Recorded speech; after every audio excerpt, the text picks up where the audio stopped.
If your sentences tend to be ending with not a full stop but with a ... that's an indication that you can be a designer. The designers today are not merely creators of visual assets, they're authors, they're design authors. To learn design, you need to have an open mind.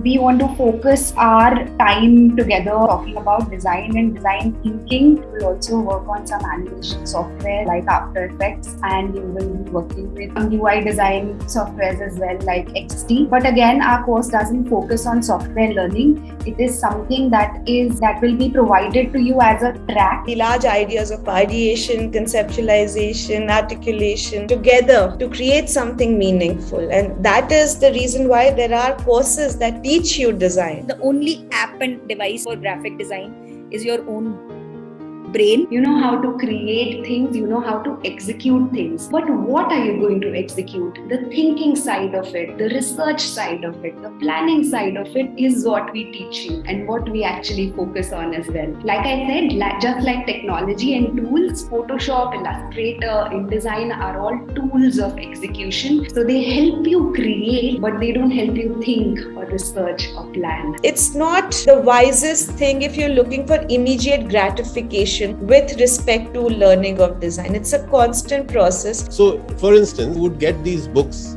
which says 100 house plans, and you select one out of that and get it made, right?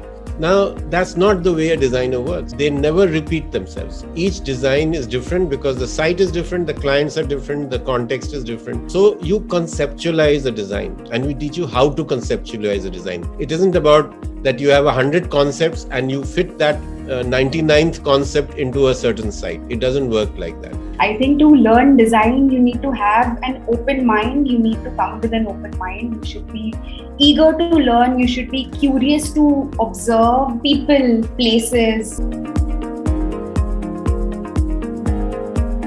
Initially, it was difficult for me, to get the hang of creative thinking. I think, but eventually towards the end of projects, it helped me to sort of develop a kind of a routine that, that makes me comfortable with the overall creative process per se. Because I think initially I was more of a thinker, even I still am, but I think I can say that, with time you get used to certain habits that you develop that helps you to get into that creative zone.